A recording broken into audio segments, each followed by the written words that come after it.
Hi, good day, ma'am. My name is Janet Padwal. Ako po yung mag-interview sa inyo ngayon. So first things first po, gusto ko lang po ipaalam sa inyo na yung gagawing interview po natin ngayon is ipopost ko po siya sa YouTube.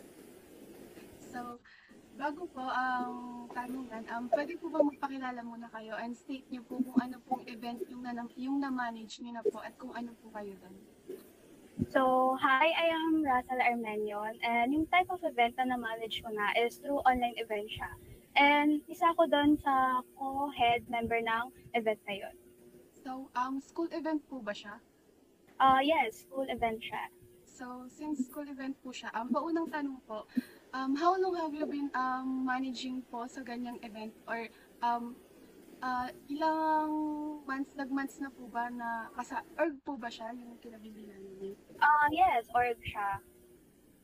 So, And ay, sige po. yung tagal, hindi pa naman siya gano'ng katagal kasi yung event na to is actually my first event talaga. So, second question po, can you provide an example of a challenging event you manage and how you address any obstacles po or issue? Yun nga, since sinabi ko kanina, yung event na na-handle ko is through online siya. So, as we all know naman, kapag online event ang hinahandle mo is ang kadalasan ng mga issue or challenges na ma-encounter mo dito is yung mga technical difficulties, no? Yung isa dun sa mga challenges na na-encounter ko is yung nagkaroon ng technical difficulties yung speaker namin during live event. So, lahat kami nagpanic, syempre. But before kasi yung event na yon is nagkaroon muna kami ng meeting, ng plano kung paano namin mapapapalabas sa live namin na tuloy-tuloy pa rin yung event kahit naman mga challenges kami na encounter. So, yun, isa sa mga solution na nagawa namin or ginawa namin doon is yung kapag may mga nawawala sa event namin, katulad na magkaroon ng technical difficulties, ang sasalo nun is yung mga host. So, ang ginawa ng host namin para magtuloy-tuloy yung event namin is yung i-engage pa rin nila yung mga viewers namin. Like for example, is yung mag-ask sila ng question sa mga viewers namin kung ano yung mga natutunan nila dun sa speaker namin, and then mag-ask, pwede na, sinasabi nila doon na kapag may mga questions kayo, pwede nyo nang gawin, and then para kapag bumalik na yung speaker namin or speaker namin nung event na yun is pwede nilang matanong and masagot ng speaker namin. So ayun yung best solution na ginawa namin nung event na yun. So, thank you po. So, for the second question po, what strategy do you use to stay organized and manage in a multiple events? Ang ginagawa namin talaga kapag, ayan, may mga events na parating or may mga sunod-sunod na event is palagi namin inuuna is mag-meeting kami.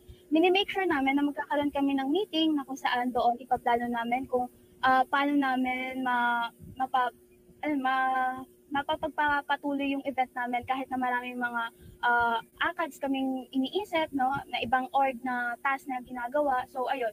Doon sa meeting na yon, ang ginagawa namin is nagsiset kami ng mga deadlines na kung saan lahat ng department is may access doon. Kumbaga, ano siya, calendar siya na doon sa calendar na yon na lahat doon nakalagay kung ano yung mga department na dapat itong date na to is ito yung date na kung saan itong department na to dapat matapos nila to within this day,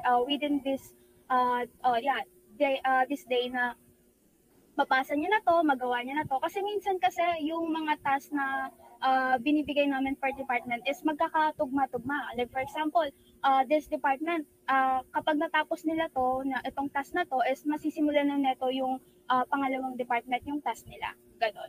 So, thank you po. So, to sum up lang, ano po yung ginagawa niyo to stay calm or focus po sa isang event kahit pag sa event naman po hindi po may iwasan yung pressure. Ano po yung isang way na ginagawa niyo po?